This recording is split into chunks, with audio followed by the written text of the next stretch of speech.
इसकी पूरी 3% संपत्ति है, उस 3% संपत्ति के ऊपर उस देश के 97% लोगों का अधिकार है। नमस्कार, आप देख रहे हैं दी ग्राउंड नेटवर्क। मैं हूं आपके साथ विक्रम इंदुरा।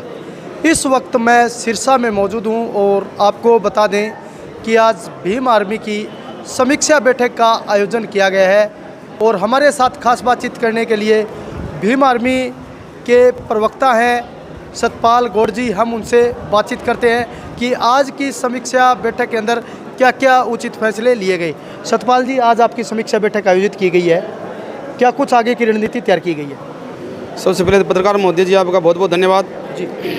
आज जिला सिरसा की जिला स्तरीय समीक्षा बैठक है रखी गई है। इसमें आने वाला जो इलेक्शन 2024 का है, इस विषय में पूरे सिरसा जिला की बॉडी को बुलाया गया है, सबके साथ बात की गई है और आने वाला जो इलेक्शन है हमें पूरे जोर शोर के साथ लड़ना है।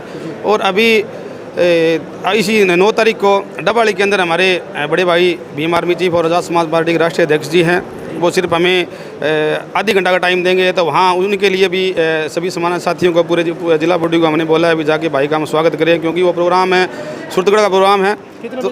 तो प्रोग्राम 9 तारीख का है और उसमें हमें सिर्फ आधी घंटा का टाइम मिलेगा, तो हम साथियों को हम मिलाएंगे। और उसके बाद में जल्दी ही हम अगर अगस्त में बात कर रहे हैं, बात चल रही है हमारी भाई से भी, अगस्त में हमें जैसी बड़ी बड़ी रैलियाँ राजनीतिक पार्टियों हो रही है, तो भीम आर्मी और आज़ाद समाज पार्टी की हमारी भी जल्दी रैली होने जा रही है जी। सतपाल जी, आज की बात करें तो सैकड़ों लोगों ने आज शिरकत की है। कहीं ना कहीं भीड़ की दृष्टि से देखा जाए तो तादाद है वो भीम आर्मी की बढ़ रही है, क्या कुछ कहना चाहोगे? ये भीड़ नहीं है जी, पहले तो मैं आपको कह देना चाहता हूँ भीम आर्मी कोई भीड़ नहीं है। भीम आर्मी का एक एक कार्यकर्ता तन मन धन से पूरे समाज को समर्पित है और समाज के लिए अपनी जान की कुर्बानी देने के लिए तैयार है। जो भी मेरे जिला के जो भी साथी आए हैं सभी समर्पित साथी हैं और सबके मन में ये भावना है भी जो राजनीतिक पार्टियां 75 साल से देश को लूटती आ रही हैं, जो हमारे हक और अधिकार इन लोगों ने खा लिए हैं, तो उन हकों की लड़ाई आज हमारी भीम आर्मी लड़ रही है। और भीम आर्मी और हमारी पार्टी राजनीतिक पार्टी आज़ाद समाज पार्टी के माध्यम से हम अपनी हर हक और अधिकारों की लड़ाई हम लड़ेंगे और हक और अधिकार हम लेके रहेंगे जी। सतपाल जी, जैसे चंद्रशेखर आज़ाद जी पर जो हमला हुआ उसकी क्या कुछ प्रतिक्रिया व्यक्त करना चाहोगे? ऐसा है जी, जब कोई अपना हक मांगता है तो दुश्मन लोगों को ये बात पचती नहीं है, तो उनकी छोटी मानसिकता होती है कि वो उस इंसान को मारने तक सीमित रहते हैं, क्योंकि ये बात आज की बात नहीं है, ये सदियों से यही चलता आ रहा है। हमारे संतों महापुरुषों गुरुओं के साथ भी इन लोगों ने यही चीज़ कही है। तो उसी कड़ी में इन लोगों को तो ये फितरत है जी, इन लोगों को हमला करना ही करना है।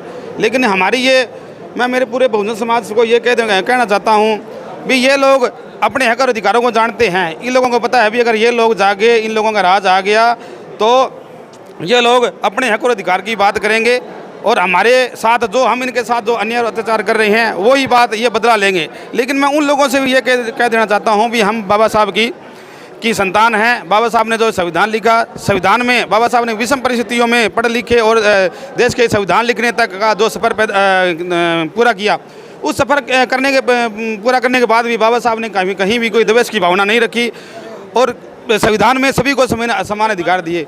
तो इसी बाबत मैं ये कह देना चाहता हूँ, देश के हर एक नागरिक को कि अगर आज़ाद समाज पार्टी की सरकार आप लोग बनाते हो, भीम आर्मी और आज़ाद समाज पार्टी के राष्ट्रीय अध्यक्ष जी को अगर हाथों का मजबूत करते हो तो आपको कतई डरने की ज़रूरत नहीं है। आपके हक और अधिकार के साथ कहीं भी खिलवाड़ नहीं किया जाएगा। हम लोग समता और समानता चाहने वाले लोग हैं, तो हम किसी के प्रति कोई द्वेष की भावना रखने वाले लोग नहीं हैं जी। आपने कहा दुश्मन लोग हैं, तो सतपाल जी कौन दुश्मन है इस देश के अंदर अपना? पत्रकार महोदय जी, देश का आज लगभग जो 3% जो लोग हैं उनके पास पूरे देश की संपत्ति आज है, अगर आप आंकड़ा उठा के देखो तो। और तो देश के 97% लोग हैं जो देश है, तो हमारी लड़ाई उस 97% लोगों की लड़ाई ये भी जो 3% जो संपत्ति है वो सभी में समान रूप से दी जाए।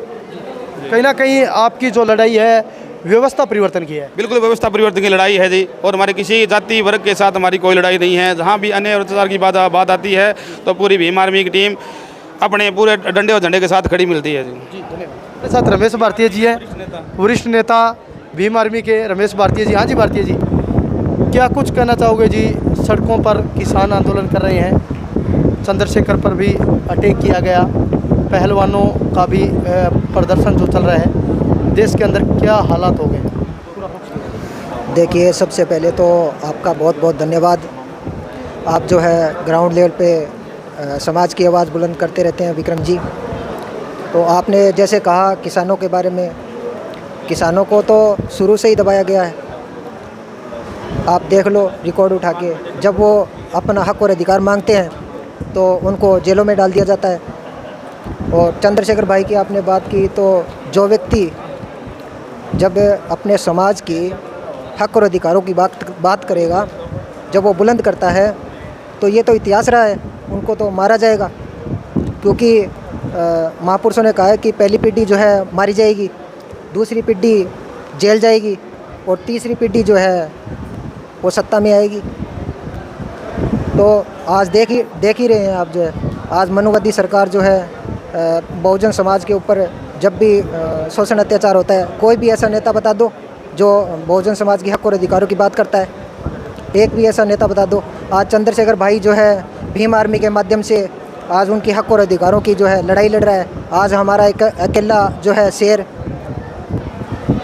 तो मैं यही कहना चाहूँगा पूरे बहुजन समाज के जो लोग हैं वो एक मंच पे आएँ।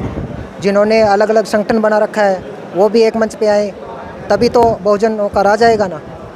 क्योंकि महापुरुषों ने हमेशा ये कहा है कि जो बिखरा हुआ समाज है, जो जातियों में बटा हुआ समाज है, 6743 जातियों में, तो वो एक मंच पे आएगा तभी तो बहुजन समाज का राज आएगा। तो बहुजन समाज तो अभी बटा हुआ है, हम उन्हें जो है ना भीम आर्मी के माध्यम से उनको एक करने का काम कर रहे हैं, एक प्लेटफार्म पर जो है ना लेके आने का काम कर रहे हैं। जी धन्यवाद। हमारे साथ अमन ढिल्लो भी हैं, जिला अध्यक्ष है भीम आर्मी के। जी, समीक्षा बैठक आयोजित की गई है, लगातार कुनबा जो है भीम आर्मी का बढ़ता जा रहा है, क्या कुछ कहेंगे? सर, सबसे पहले आपका बहुत बहुत धन्यवाद कि आप हमारी कवरेज करने के लिए आए। जय भीम। जैसा है कि जो समाज के हमारे नेता हैं, बड़े भाई एडवोकेट चंद्रशेखर आज़ाद जी, अगर वो अपने तन मन धन से हर एक समाज के लिए लड़ रहे हैं, और यही कारण है कि भीम आर्मी का काफिला और कारोबार दिन ब दिन बढ़ता जा रहा है। भाई कभी जातिवाद नहीं करते, वे किसी जाति को टारगेट नहीं करते, वे हर बहुजन समाज के लिए खड़े हैं, हर माँ बहनों के लिए खड़े हैं। इसलिए हमारा कारोबार है जो दिन प्रतिदिन आगे बढ़ता हुआ जा रहा है। हमारे साथ प्रोफेसर डॉक्टर वंदना जी है, चौधरी देवीलाल विश्वविद्यालय से पहुंचे हैं। डॉक्टर साहब, आप भी आज भीम आर्मी की समीक्षा बैठक में पहुंचे हो। कहीं ना कहीं अगर बहुजन समाज की बात करें, एजुकेशन की बात करें, तो आज एजुकेशन सिस्टम है वो ख़त्म किया जा रहा है, पढ़े लिखे लोगों को अंगूठा छाप बनाया जा रहा है, क्या कुछ कहेंगे? आज शिक्षा जो है समाज में शिक्षा का होना बहुत ज़रूरी है, और जो आज मैं यहाँ तक शायद पहुँची हूँ वो भी भीमराव अंबेडकर की वजह से हूँ। इसीलिए मैं ये कहना चाहूँगी कि जो शिक्षा है वो समाज के लिए बहुत ज़रूरी है, और आज शिक्षा का जो ये स्तर है बहुत ज़्यादा गिरता जा रहा है। क्योंकि जो शिक्षा है, शिक्षा को अब एक व्यवसाय बना दिया गया है। पहले जो शिक्षा थी वो कुछ और थी और अब शिक्षा कुछ और है। अब शिक्षा की तरफ ध्यान ही नहीं दिया जा रहा है। तो ये थी हमारे साथ डॉक्टर वंदना, जो कि आपको बता दें कि चौधरी देवीलाल विश्वविद्यालय में प्रोफेसर हैं, MMA MPhil PhD मैडम जो है वेल एजुकेटेड हैं। और यहाँ पर इस भीम आर्मी की समीक्षा बैठक में एक ऐसी वेल एजुकेटेड महिला पहुँची है जिन्होंने अपनी बात भी रखी है कि जब तक समाज में शिक्षा की भावना ज़्यादा से ज़्यादा पैदा नहीं होगी तब तक समाज जो है उत्थान नहीं करेगा। आपको बता दें कि भीम आर्मी की आज समीक्षा बैठक में सैकड़ों युवा साथियों ने भाग लिया, और यहाँ पर समीक्षा बैठक में कहीं ना कहीं भीम आर्मी को और अधिक मजबूत करने का प्रण लिया गया। लोगों में सामाजिक चेतना कैसे फैलाएं, इसके लिए गांव-गांव में जाने का आह्वान किया गया।